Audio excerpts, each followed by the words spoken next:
Congratulations!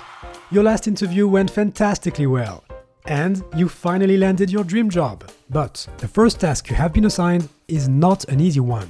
You have been chosen to operate a very complicated machine. You are given no instructions except that all the information you need to operate the machine is contained in the books of this library. Each book provides essential information on the workings of the machine, but not all the information is needed at the same time. In fact, for some strange reason, this machine has to be used differently depending on a number of conditions.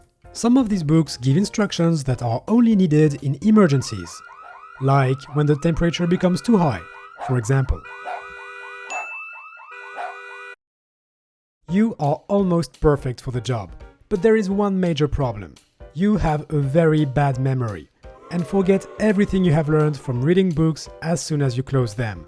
So you have no other choice but to open the books you need every time you use the machine.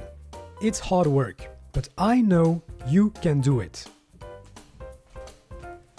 What is this? This is a science video, and I thought we were going to talk about plants. Let's get serious. See? Science. Plants, just like you, me, and every other living being, are like complex machines made of... Oh, I see what you're... Plants are complex machines. Just like the human body, plants are made up of several organs. These organs contain thousands of cells. It is in the nuclei of these cells that we find our genetic code, or DNA, safely guarded by the chromosomes. And in this DNA is encrypted the entire history and makeup of a living being. This brings us to the essence of genes, small pieces of DNA, each controlling a specific aspect of life. Their job is to make RNA, which in turn can be used to make proteins.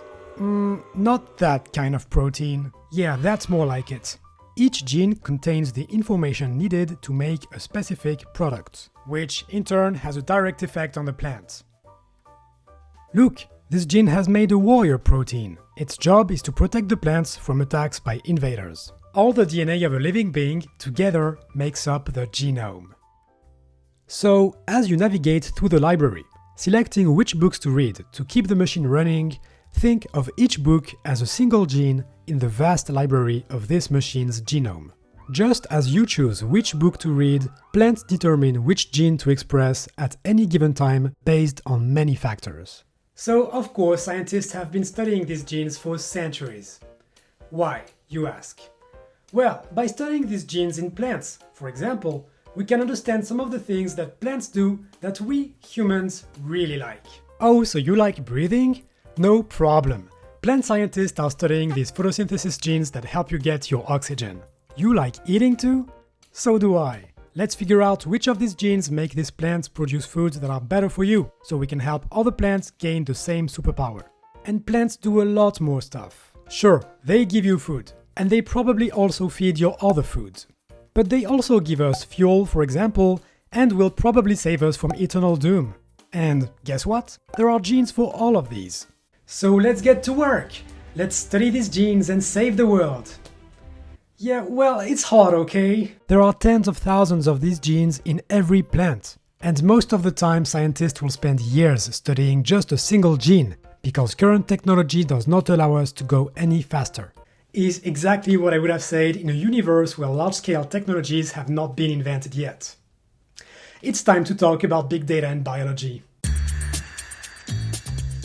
Wouldn't it be amazing if we could study all the genes and proteins and other tiny molecules that make life all at once? Well, the last decades have seen the development of many technologies that have the ability to do just that. Now, instead of reading one book at a time, we can read all the books in the library all at once. This is a game changer for scientists. Revolutions in the field of genome sequencing, which today allows us to rapidly obtain a complete map of an organism's DNA.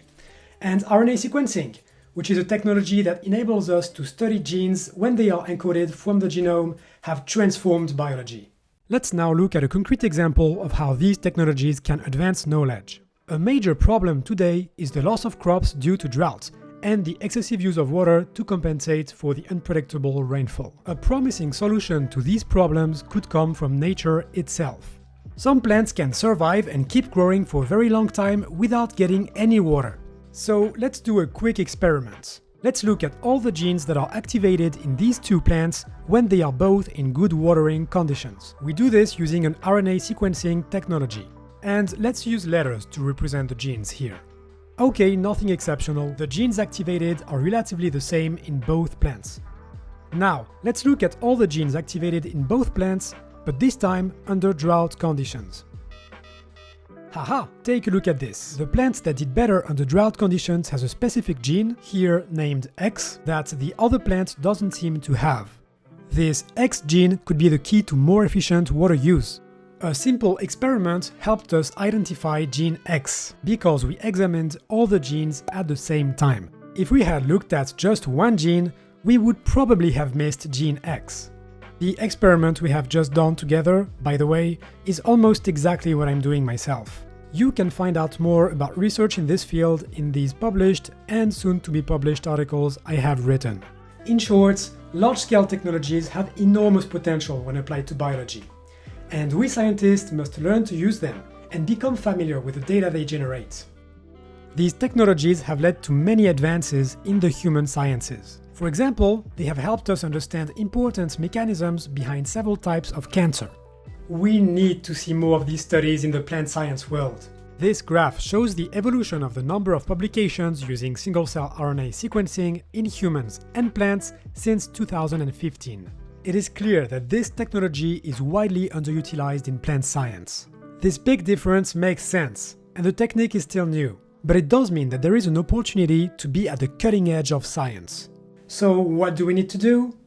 We biologists need to acquire new skills and get familiar with the computer analysis used to analyze large datasets. Because yes, bioinformatics, coding, and managing large quantities of data is scary.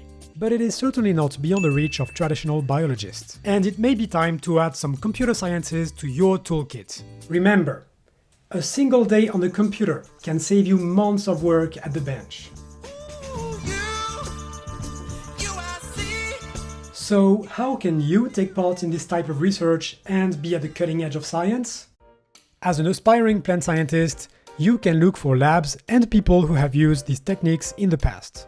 Getting training in these labs will be extremely useful, and having an early exposure to large-scale techniques will definitely make you very competitive for whatever you do next. As an established plant scientist, whether you are a student, professor, or working in the industry, you need to be on the lookout for opportunities to use these technologies and think about how you could apply them to what you are currently working on. Journals like Physiologia Plantarum are pushing forward research in this field. The journal recently had a special issue on large-scale data approaches in non-model species. Some of the articles in this issue have already been published, so be sure to check them out to discover the latest advances in this field. Large-scale biology is an extremely dynamic field, and I can't wait to see where it takes us next. If you're curious about it too, be sure to stick around. I would love to hear what you thought of this video in the comments. Thanks for watching, and I'll see you next time.